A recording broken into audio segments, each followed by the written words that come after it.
Suomen kieli tärkeä. Elämä on kieli.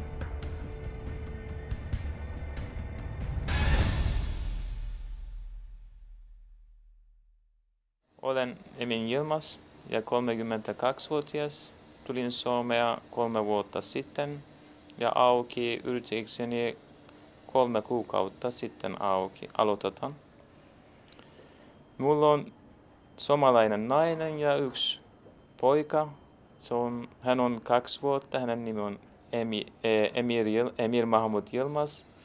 Ja hänen nimille tulee meidän yritykseni nimi, EMR Jeans. Meillä on päätuotteet ovat farkut ja ompelupalvelu, myös nahkavyöt. Yritän myydä myöhemmin tukkumyynti, kasvaa työpaikkaan.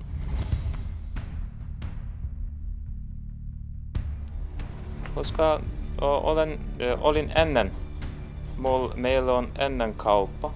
Oli nahka- ja farkukauppa, kengätkauppa, oli Turkissa.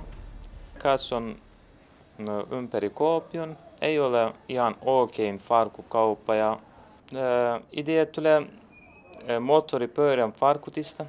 Aika paljon ihmiset koko Suomen ihmisellä on moottoripyöräilijä, mutta ei ole oikein farkut. Olen yksin.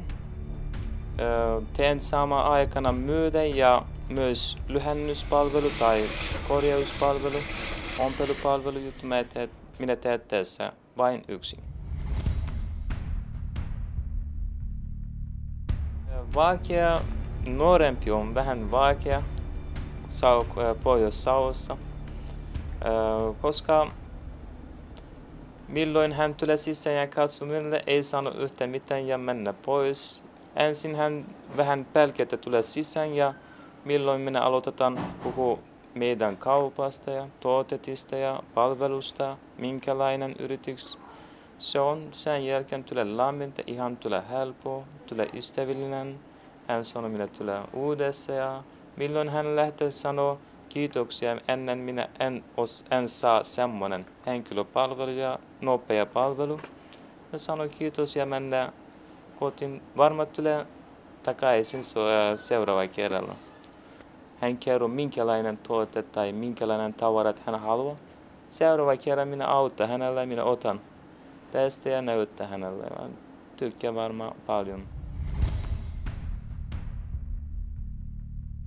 Apua sain ensin suomen kielillä, Savon ammatti- ja aikaopistoskoulutuksessa. Sain tuolta aika paljon hyviä opettajia ulkomaalaisille. Hän auttoi aika paljon meille. Ensin sana minä sain hänelle. Ja tulusmajakka ja hän valmistaa minun yrityksiäni. Ja uusi yrityskeskus ja valmistaa minun perustaminen yrityksiäni.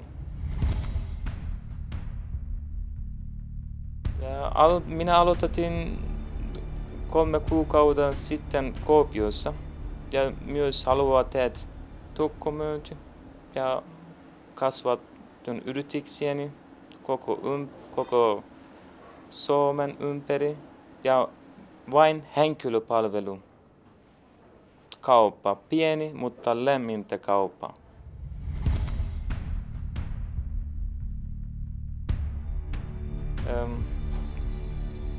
Mulla on muutama sana ulkomaalaisille.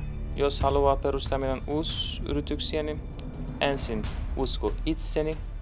Sen jälkeen, jos on vähän sinne teet työssä Suomessa ja tosi helppo auki työpaikka ja aloitetaan uusi yrityksiä. Helppo ja hyvä ja ihmiset tykkää auttaa ihmisellä, yrityksellä.